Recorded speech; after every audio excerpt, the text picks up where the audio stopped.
الحمد لله نحمده ونستعينه ونستغفره ونؤمن به ونتوكل عليه ونعوذ بالله من شرور أنفسنا ومن سيئات أعمالنا من يهده الله فلا مضل له ومن يضلل فلا هادي له ونشهد أن لا إله إلا الله وحده لا شريك له ونشهد أن سيدنا وسندنا ونبينا ومولانا محمدا عبده ورسوله صلى الله تعالى عليه وعلى آله وأصحابه أجمعين أما بعد فأعوذ بالله من الشيطان الرجيم بسم الله الرحمن الرحيم وجعلنا من الماء كل شيء حي أفلا يؤمنون وقال رسول الله صلى الله عليه وسلم اللهم صيبا نافعا صدق الله وصدق رسوله النبي الكريم ونحن على ذلك لمن الشاهدين والشاكرين والحمد لله رب العالمين. درود شریف پڑھ لیں. اللهم صل على محمد وعلى آل محمد كما صليت على إبراهيم وعلى آل إبراهيم إنك حميد مجيد. اللهم بارك على محمد وعلى آل محمد كما باركت على إبراهيم وعلى آل إبراهيم إنك حميد مجيد. میرے محترم دوستو، بھائیوں اور بزرگوں، اللہ تعالیٰ نے اس مبارک دین میں جو خیریں اور برکتیں رکھی ہیں اور جو سکون اور راحت رکھا ہے، یقیناً وہ دنیا کے کسی اور چیز میں، کسی اور معاملے میں ہمیں نہیں مل سکتا. لیکن انسان پھر بھی بے سکون ہے، پریشان ہے، بے چین ہے. اس کی وجہ کیا ہے؟ ہر موقع کے لیے اس امت کو دین کا ایک حصہ دیا گیا، ہر موقع کا. جس طرح کی کیفیات اور حالات درپیش ہو، اس میں یہ مبارک دین رہنمائی کرتا ہے اور ہمیں اس کا طریقہ بتاتا ہے کہ آپ نے اس موقع پر کرنا کیا ہے اور چلنا کیسے. اب جو شخص اپنے آپ کو دین کے اس صحیح علم سے جوڑ لیتا ہے تو وہ حالات کا بوجھ اپنے اوپر مسلط نہیں کرتا، بے چین نہیں ہوتا. اور جو اس موقع کے دین کے صحیح علم سے اپنے آپ کو محروم رکھے تو مختلف قسم کی چیزوں کا، واہیات کا، خرافات کا شکار ہو جائے گا. دن بدن اس کی بے چینی بڑھتی رہے گی. سفر کے مہینے سے متعلق اگر آپ کے ذہن میں ہو، کچھ باتیں عرض کی تھی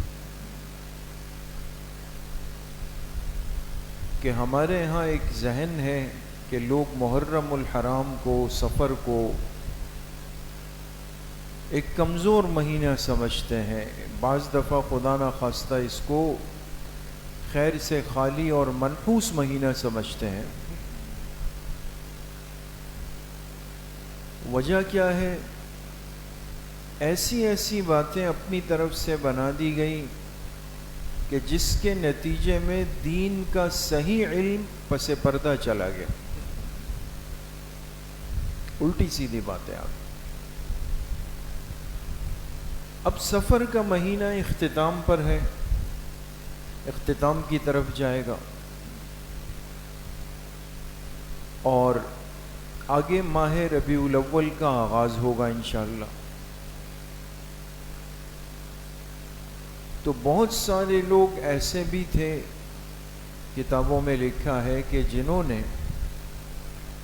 سفر کے آخری ایام سے متعلق کچھ باتیں اپنی طرف سے بنائیں۔ میں مثال کے طور پہ عرض کروں، شاید آپ نے سنی بھی ہو، ایک تصور یہ رہا کہ سفر کے مہینے کا جو آخری بدھ ہے، بدھ کا دن ہوتا ہے نا، تو جو اس مہینے کا آخری بدھ ہے، اس بدھ سے متعلق وہ کہتے تھے کہ غسل کیا جائے، صاف ستھرے کپڑے پہنے جائے، خوشی کا اظہار کیا جائے، کچھ اچھا کھانا پینا کیا جائے، اور اس کو نام دیا 13 تیزی، 13 تیزی کا، یعنی ہر چیز کہیں سے بس بنا دینی ہے، اس کو ایک نام دے دینا ہے۔ بھئی یہ 13 تیزی کیا ہے، کیا ہوا؟ کہا حضور علیہ الصلاۃ والتسلیم بیمار تھے، شدید تکلیف میں تھے، بخار میں تھے، لیکن جیسے ہی سفر کے مہینے کا آخری بدھ آیا تو آپ نے غسل صحت فرمایا، نہایا، غسل فرمایا صحت اور تندرستی کا، اور ہمارے محبوب پیغمبر جناب رسول اللہ صلی اللہ علیہ وسلم کو شفا ملی، آپ صحت یاب ہوئے، تو ہمارے لیے اس سے بڑھ کے خوشی کیا ہے؟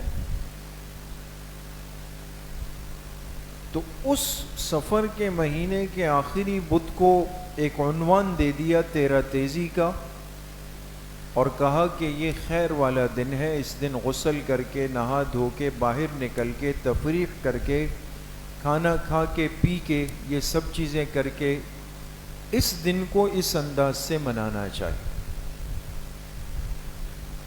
اب یہ بات اتنی خلاف عقل ہے، خلاف عقل، کہ جس کے پاس تھوڑی سی بھی سمجھ ہو تو وہ یہ بات جانتا ہے کہ آپ علیہ الصلاۃ والتسلیم دنیا سے تشریف لے گئے، آپ کا انتقال ہوا کون سے مہینے میں؟ جی، ربیع الاول میں، ربیع الاول کے مہینے میں آپ کا انتقال ہوا، پیر کے دن انتقال ہوا۔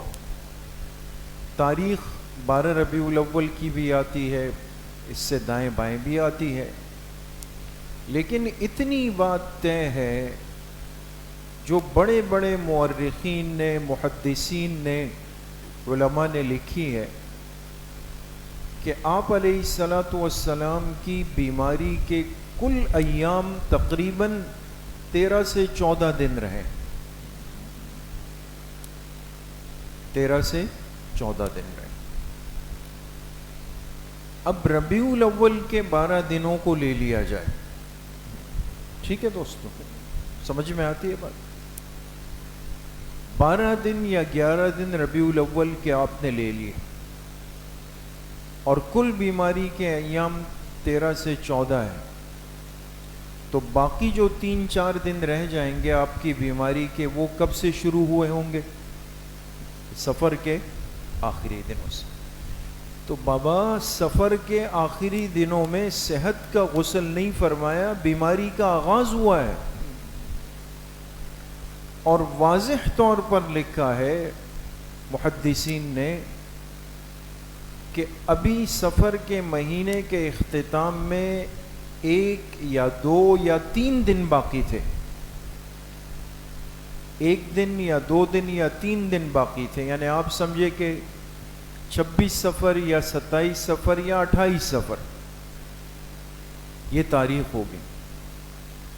اور آپ رات کو اٹھے، آپ کے غلام تھے، آپ نے ان سے فرمایا کہ مجھے اللہ پاک نے حکم فرمایا کہ میں جا کے بقی والوں کے لیے مغفرت کی دعا کر کے آ جاؤں۔ آپ تشریف لے گئے اور بقی میں دعا فرمائی، اور دعا کر کے جب تشریف لائے تو اس آتے وقت ہی آپ کے جسم پر ایک بے چینی کا اثر نظر آیا۔ یہ اس بخار کا آغاز تھا جو وفات تک آپ کے ساتھ چلا ہے۔ تو بھئی سفر کے آخری دنوں میں آپ کی بیماری شروع ہوئی یا آپ کو صحت ملی ہے دوستو؟ بیماری شروع ہوئی، اور جو ایک ایسی چیز ہے کہ اس کے لیے کوئی بڑا علم یا بڑی تحقیق یا بڑی کتابوں کا مطالعہ نہیں چاہیے، 2 + 2 4 کی طرح ہے۔ تو جس مہینے کے آخری ایام آپ کی بیماری کے آغاز کے تھے، اس کو ہم کہیں کہ یہ 13 تیزی کے ہیں، اس کے آخری بدھ میں آپ نے غسل صحت فرمایا ہے، لہٰذا ہم بھی غسل کریں گے، ہم بھی اچھے کپڑے پہنیں گے، ہم بھی اچھا کھائیں گے، پئیں گے، پکائیں گے، اور باہر جا کر تھوڑی تفریح کر کے آئیں گے۔ دین کے صحیح علم اور موقع کے دین سے لا علمی کا یہ تباہ کن نتیجہ ہے۔ جب بندہ قصوں اور کہانیوں کے پیچھے چلنا شروع کر دیتا ہے، پھر یہ باتیں وجود میں آتی ہے دوست۔ عرض کرنے کا مقصد یہ ہے کہ ہر موقع کے لیے ہمیں دین دیا گیا، اور اس دین کا صحیح علم دیا گیا۔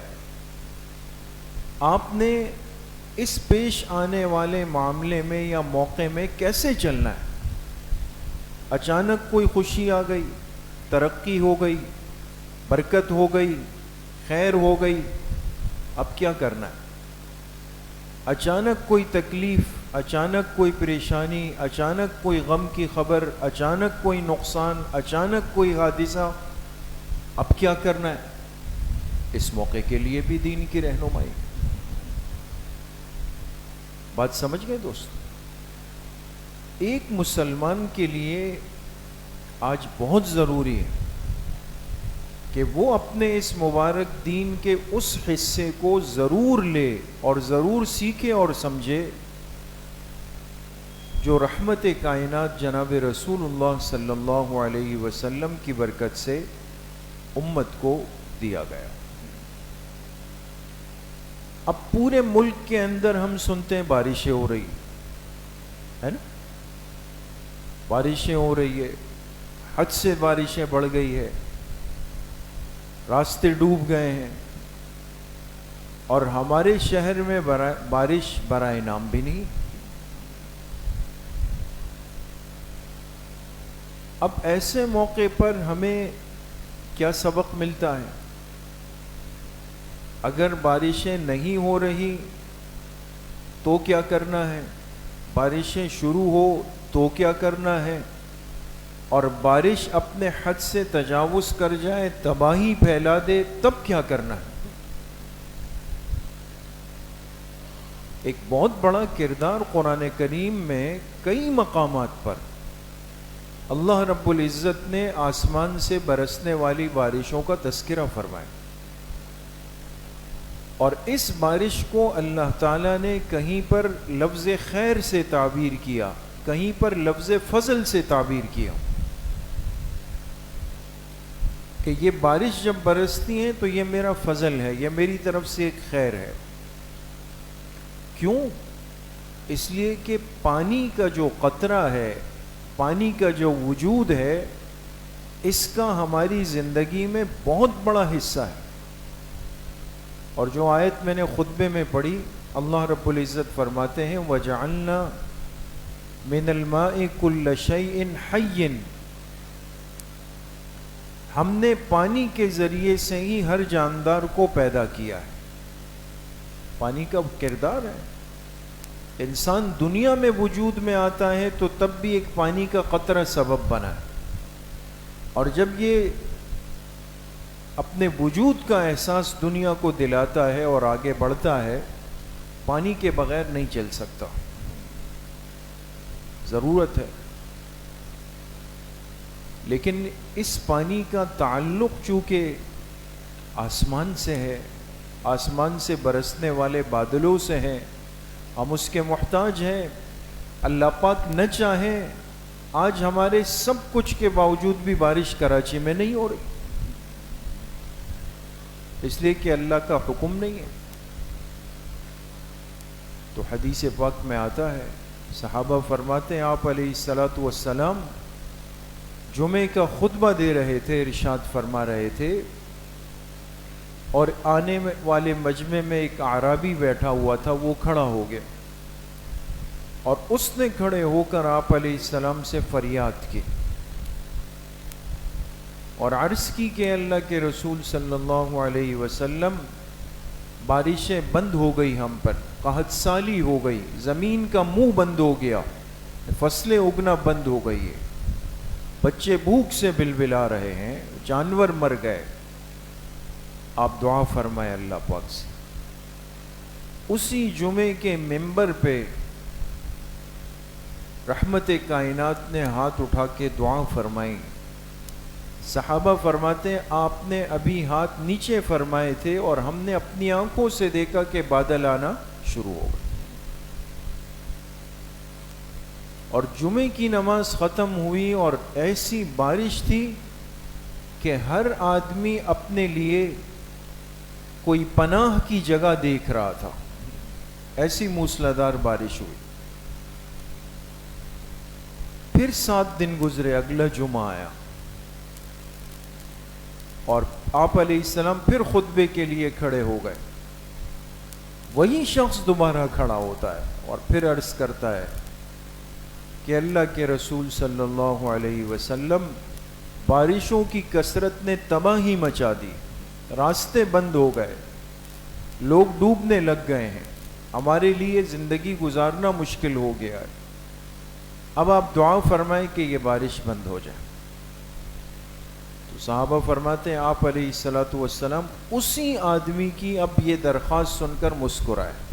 وہی شخص تھا نا، پچھلے جمعے الگ فریاد، اس جمعے کی الگ فریاد. آپ مسکرائے اور پھر آپ علیہ الصلاۃ والسلام نے دعا فرمائی تو وہ بارش اس دعا کی برکت سے رک گئی. معلوم ہوا کہ ہر موقع کے لیے دین کا حصہ ہے، ہمارے پاس دین کا علم ہے. اب بارش نہ ہو، رک جائے، تو آپ علیہ الصلاۃ والسلام کا معمول کیا تھا؟ صحابہ فرماتے آپ کثرت سے اللہم اغثنا اللہم اغثنا اللہم اغثنا، اے اللہ ہم پہ بارشیں برسا دے، اے اللہ ہم پہ بارشیں برسا دے، اے اللہ ہم پہ بارشیں برسا دے. یہ دعا پڑھ. اور جب بارش برسنا شروع ہو جاتی، آغاز ہو جاتا، تو پھر آپ علیہ الصلاۃ والسلام الفاظ میں کیا فرماتے؟ اللہم صیبا نافعا، اے اللہ ہم پر نفع والی بارش برسا دے. بارش تو شروع ہو گئی، لیکن اب یہ بارش نافع بن جائے، خیر بن جائے ہمارے لیے. اب دوسری دعا دی گئی، صیبا نافعا. اور جب بارش تیز ہونا شروع ہو جاتی، موسلادھار ہونا شروع ہو جاتی، اللہم اغثنا غیثا مریعا مریعا نافعا غیر ضار عاجلا غیر آجل. اے اللہ ایسی بارش ہم کو دے دے کہ جو ہر چیز کو سیراب کر دے اور جس کی وجہ سے ہمارا منظر ماحول خوبصورت لگے، جو نقصان کے بجائے ہمیں فائدہ پہنچائے اور جس کا فائدہ دیر پا ہو، کافی عرصے تک ہم تک پہنچتا رہے. کتنی خوبصورت دعائیں ہیں دوست. اب دعا الگ ہو گئی اور طویل عرصے بعد بارش ہوئی تو صحابہ فرماتے ہیں آپ علیہ الصلاۃ والسلام نے اپنے اوپر کے جسم مبارک کے لباس کو کھولا، چادر آپ نے پہنی ہوئی تھی اس کو ہٹایا اور وہ بارش براہ راست آپ جسم کے اوپر کے حصے پر لگنے لگی. یہ پہلی دفعہ ایسا ہوا. ہم نے عرض کی کہ اللہ کے رسول صلی اللہ علیہ وسلم ایسا کیوں؟ آپ نے فرمایا کہ یہ رحمت ہے اور ابھی ابھی اللہ پاک کے ہاں سے ہو کر آئی ہے، تو زمین تک پہنچنے سے پہلے یہ جسم کو لگ جائے تو اس کی برکت ہو جائے. اسی لیے حکم یہ ہے کہ اگر بارش برسے اور فاصلے سے آئی ہو، عرصے بعد آئی ہو، جیسے کراچی میں، تو یہ بارش کا پانی بہت باعث خیر و برکت ہوگا. انسان اس سے نہائے، غسل کرے، لیکن ترتیب اور ماحول کا خیال رکھتے ہوئے. ہم بعض دفعہ ان چیزوں کو بھی نہیں سمجھتے. بات تو سن لی، اب راستے میں کھڑے ہیں وہاں قمیص اتار دی، دکان کے باہر کھڑے ہیں وہاں اتار دی، مسجد کے صحن میں وہاں اتار لی. بھائی یہ کیا کر رہے ہیں آپ؟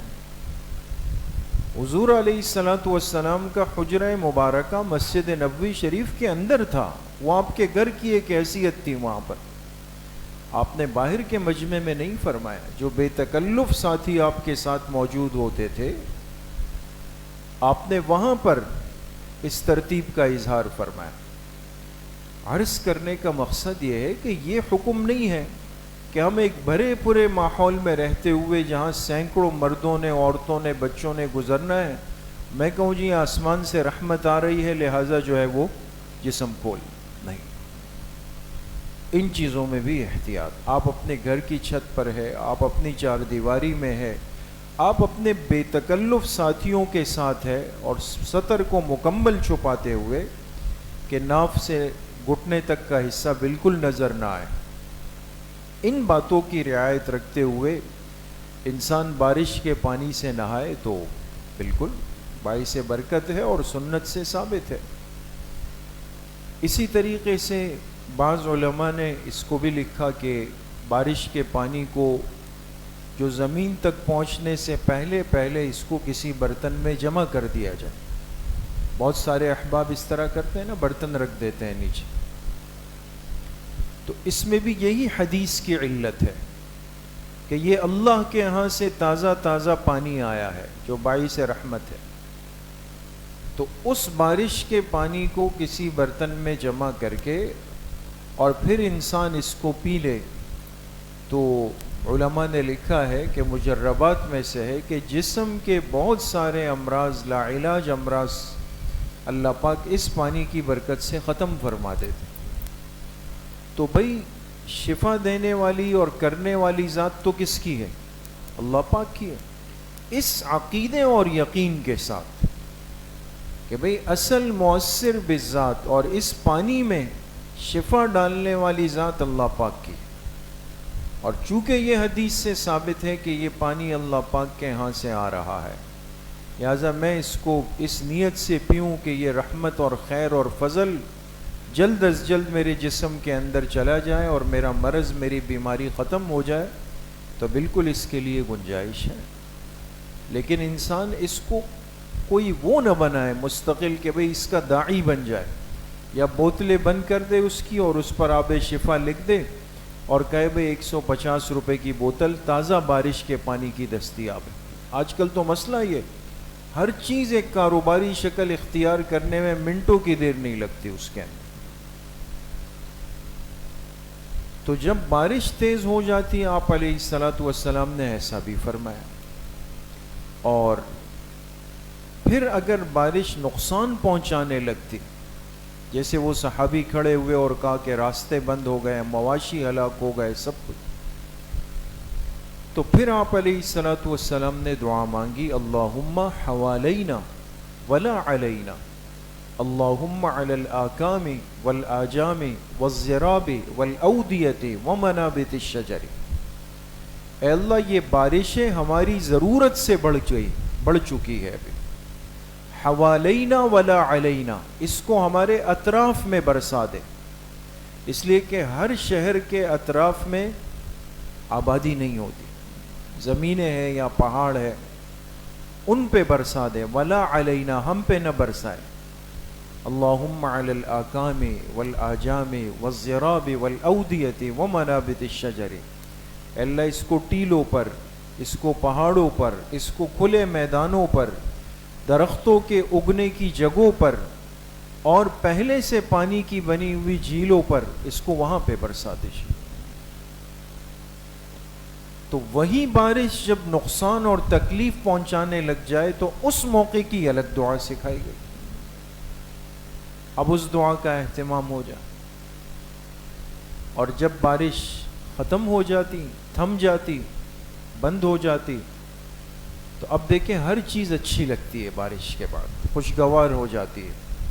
پھر آپ علیہ الصلوۃ والسلام یہ دعا پڑھتے، مطرنا بفضل اللہ وبرحمتہ، مطرنا بفضل اللہ وبرحمتہ، کہ ہم پر اللہ کی رحمت سے اور اللہ کے فضل سے بارش برسائے گی۔ آخر میں جا کر عقیدے کی درستگی دوبارہ فرمائی۔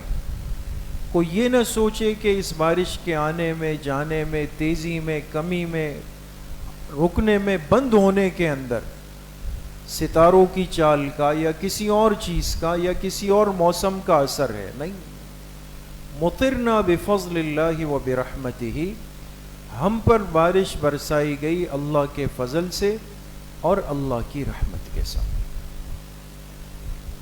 تو اس وقت جو بارش کی قلت ہے، پانی کی قلت ہے، اور اس کا اثر ہمارے موسم پہ، ہر چیز پر پڑ رہا ہے، تو بہت بڑی ضرورت ہے کہ ہم میں سے ہر ساتھی وہ مسنون دعاؤں کا اہتمام بھی کرے اور اللہ پاک سے مانگے بھی اس موقع پر۔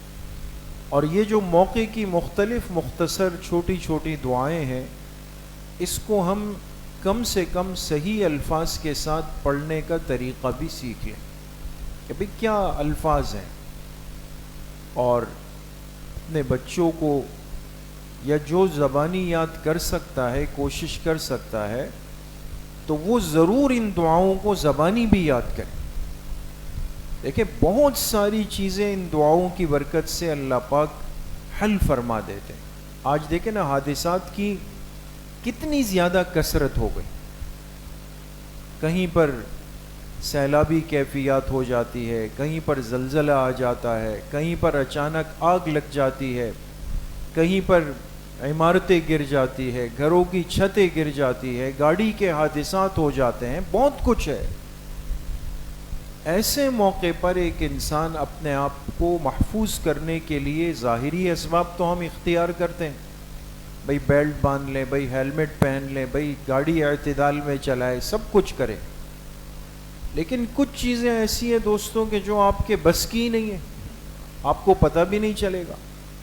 آپ رات سو رہے ہوں گے اور اچانک آپ کو پتہ چلے گا کہ بجلی کے ٹرانسفارمر میں آگ لگ گئی، تو اس میں تو آپ نے کچھ بھی نہیں کیا، لیکن خدا نخواستہ یہ چیز بے قابو ہو جائے تو کیا کر سکتا ہے انسان؟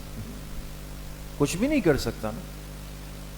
اس لیے دعا سکھائی، رات سونے سے پہلے دروازے بند کریں تو بسم اللہ پڑھ کے بند کریں،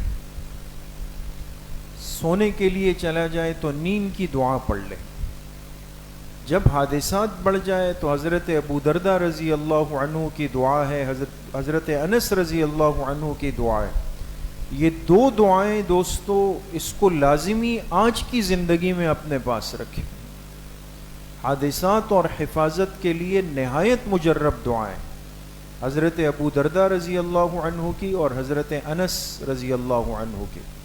آپ کہیں پر بھی دیکھیں گے علماء سے پوچھ لیں دعائے ابو دردہ اور دعائے انس، اس کو پڑھیں۔ ان مسنون دعاؤں کے اہتمام کے ساتھ جو زندگی ہوگی، قدرتی حفاظت کے اسباب اللہ پاک پیدا فرما دیتے۔ اللہ پاک مجھے بھی آپ سب کو صحیح عمل کی توفیق نصیب فرما۔ الحمدللہ رب العالمین والصلاة والسلام علی سیدنا